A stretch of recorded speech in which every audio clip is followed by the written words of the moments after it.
타다 기사가 우리 개인택시 남서지부입니다. 남서지부 기사를 폭행해서 전치 5주의 상해를 입혔습니다. 그래서 구로경찰서에서 지금 입건 중입니다. 그 소식 전하겠습니다. 택시TV 시작합니다.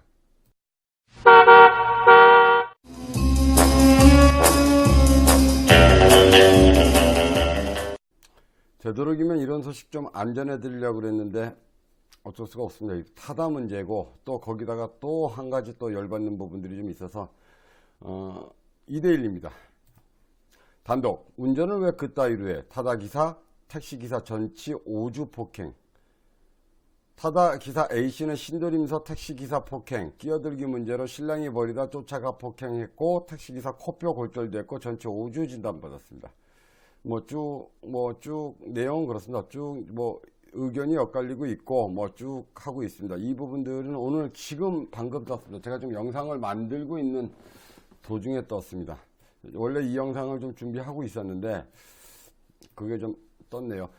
일단 또 택시TV가 저는 계속 조금 예전에 며칠 전에 입수를 해서 준비를 좀 하고 있었습니다. 그러다가 이데일리가 먼저 냈네요.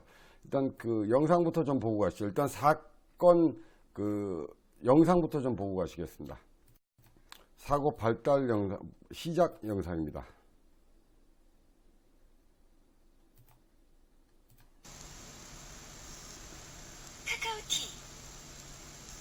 이 차량입니다. 빨간불 상태고 지금 현재 이 차량은 폭행 당한 피해자 차량에서 본 블랙박스입니다. 신호가 바뀝니다. 이제 보십시오. 타다도 손님이 있었고 택시에도 손님이 있었습니다. 바뀌죠? 나가죠? 신도림에서 구로역 방향입니다. 타다 차량 끼어 들어오죠? 안 비켜줍니다. 그대로 서로 간에 이제 자존심 싸움 합니다. 그래서 밀어버렸죠. 어쨌든 택시는 현재적으로는 잘못한 부분들이 보이고 있지 않습니다. 왜냐하면 교차로 부분이었고요. 교차로 부분에서 차량 차선 위반하면서 타다 차량이 들어온 겁니다. 절에서 이제 시비가 붙어서 한번 신호등에 걸리고 서로 간에 창문을 내리고 실갱이가 있었습니다. 그리고 신호가 바뀌고 다음 신호등에 정차했을 때 타다 기사는 피해자 차량 뒤에 있었고 그리고 택시는 앞에 있었고 그런 상황이 좀 벌어졌습니다. 그리고 타다 기사가 내려서 폭행이 시작됩니다. 폭행 영상을 보시겠습니다. 이제 사건 개요를 좀 10월 18일이죠.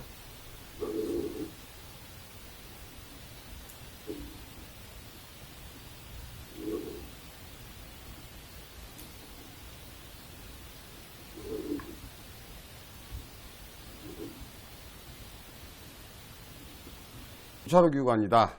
그래서 차선 금지 구간이다. 그렇게 이야기를 하는 겁니다. 사건 개요를 좀 말씀을 좀 드리면 10월 17일에서 18일로 넘어가는 새벽입니다. 12시 30분경에 신도림역에서 구로역 방향으로 둘 다 타다 차량과 택시 차량이 손님을 태우고 신호등에서 타다 차량이 차선 변경을 시도합니다. 그리고 택시는 그대로 진행을 하죠.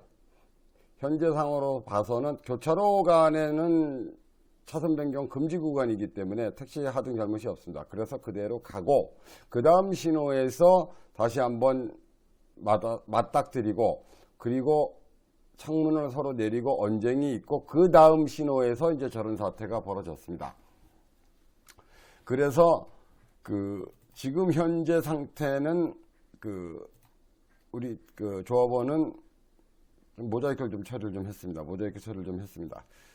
코뼈가 골절된 상태입니다. 코뼈가 골절된 상태고 진단은 5주 진단을 나온 상태입니다. 그래서 10월 25일 날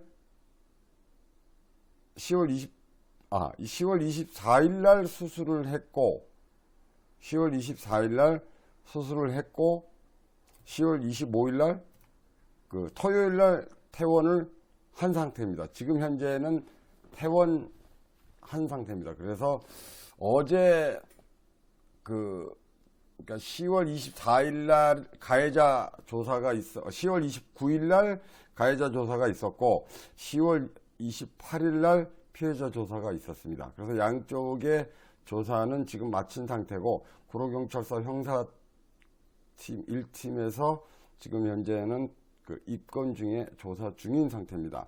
조금 시간을 뒀던 이유는 그 뭐 여러 가지 좀 이유가 있었습니다. 서로 간에 가해와 피해에 대한 부분들도 좀 구분을 좀 지을 필요가 좀 있었고 또 본인을 설득하는 데도 좀 시간이 좀 필요했고 여러 가지 좀 시간이 좀 필요했었습니다. 그리고 아까 마지막으로 통화했을 때 2대1에서 그 취재를 한다 그러더니 이제 그 기사는 떴습니다.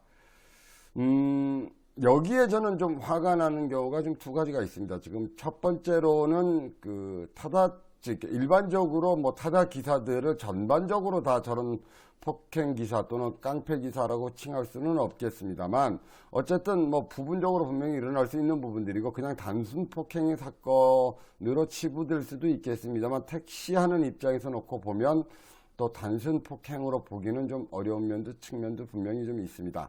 그리고 또 감정적인 부분들이 실리는 부분들이 분명히 좀 있습니다. 그리고 두 번째로 좀 열받는 부분들이 있습니다. 지금 현재 저 상황을 과연 조합은 몰랐을 것이냐? 조합도 알고 있었습니다. 저 날짜가 사건이 일어난 것이 10월 18일입니다. 10월 18일. 그러니까 17일에서 18일로 넘어가는 12시 30분이고 그리고 조합 측에 연락을 해서 조합 측에서도 인지를 하고 있습니다. 정확하게 말씀을 드리면 김정수 본부장하고 통화를 한번 했다고 이야기합니다. 그래서 김정수 본부장 말에 의하면 국철이 이사장한테도 보고가 됐다. 그리고 10월 23일 날 집회 때도 이야기를 할 예정이다. 뭐 이런 이야기들이 또 돌았습니다.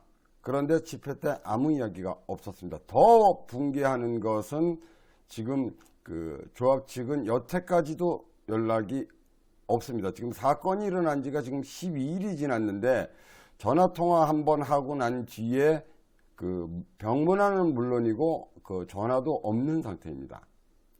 그런데 국철이사장은 어저께 김경진 의원과 같이 기자회견을 열었습니다. 국회에서. 타다 기소에 대한 부분들을 본인이 한 것처럼 포장해서 기자회견을 열었습니다.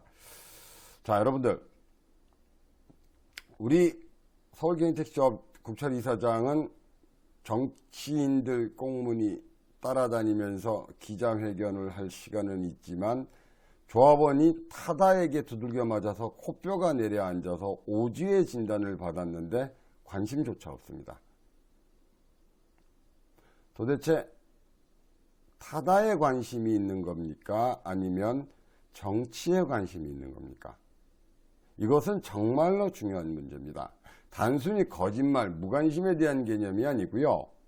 정치인들을 따라다닌다고 해서 그것에 대한 부분들이 아니고 조합원은 맞아서 타다 기사에게 맞아서 두들겨 맞아서 코뼈가 내려앉아서 병원에 들어가 있는지 12일이 지났는데도 아무런 소식이 없으면서 어쩜 그렇게 정치인들은 열심히 쫓아다니고 또 23일 날 집회에 대한 부분들에서 언급조차 없고 과연 타다를 막는 데 지금 집중하고 계시는 겁니까? 아니면 그 정치인을 따라다니는 데 집중하는 겁니까?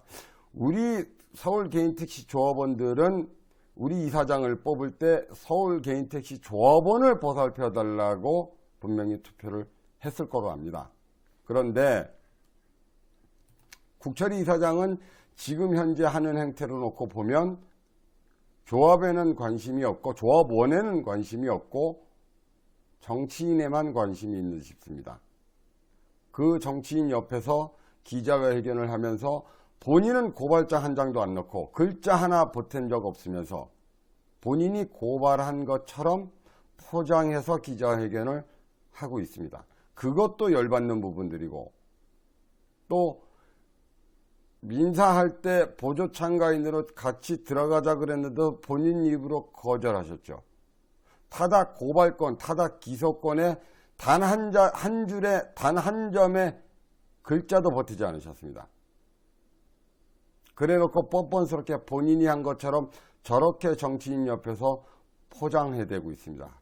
그것까지만 해도 꼴불견인데, 조합원은 타다한테 두들겨 맞았는데도 얼굴조차 비치지 않고 있습니다. 조합원 여러분, 정신 똑바로 차리셔야 됩니다. 과연 국철이 이사장은 누구를 위한 이사장입니까? 오늘 굉장히 화가 많이 나 있습니다.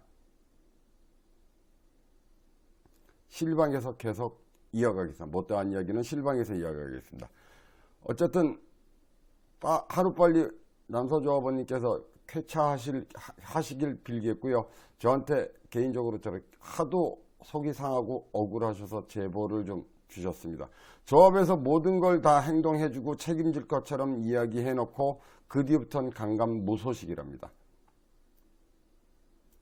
우리 서울 개인택시 조합 도대체 어디로 가고 있는 겁니까? 여기까지 하겠습니다. 택시TV 진단이었습니다.